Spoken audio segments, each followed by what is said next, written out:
आसंताकाली राष्ट्रपति निर्वाचन ओडिशा विधानसभार 54 नंबर प्रकोष्ठ में भोट ग्रहणर व्यवस्था होईछि। एथिपाई आज मॉक ड्रिल करा जायछि।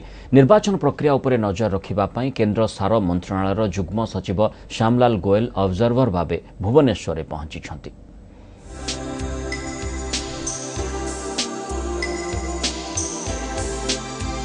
चली मॉक ड्रिल राष्ट्रपति निर्वाचन पई केमिति भोटदान प्रक्रिया सुरुखुरुरे हेब तार अभ्यास चली। उपस्थित अछंती निर्वाचन दायित्व रे थिबा अधिकारी। सबु प्रस्तुति चूड़ांत प्राय।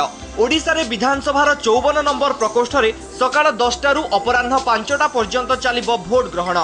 समस्त विधायक माने एठारे भोट देबाकू थिबा बेले सांसद माने दिल्ली रे भोट देबे। तबे निर्वाचन कमिशन को अनुमति क्रमे स्वाधीन राज्यसभा सदस्य एभि स्वामी एठारे भोट देबे।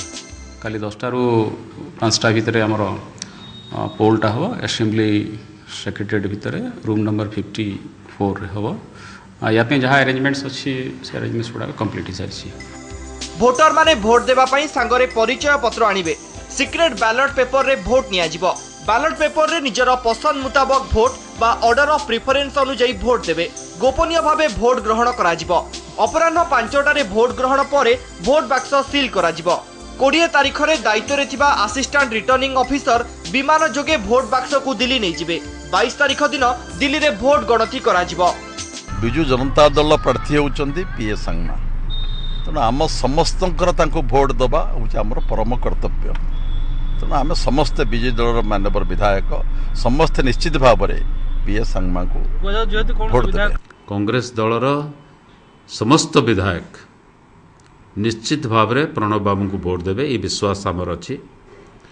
समस्त एमएलए बंधु समस्त संसद बंधु एकत्रित होइतिलु आलोचना करिछु समस्ते सहमत।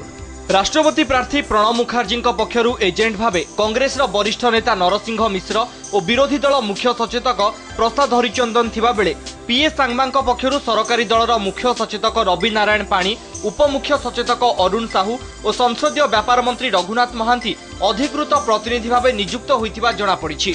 भुवनेश्वरु राधामाधव मिश्र और हरिहर चांद को रिपोर्ट ओटीवी।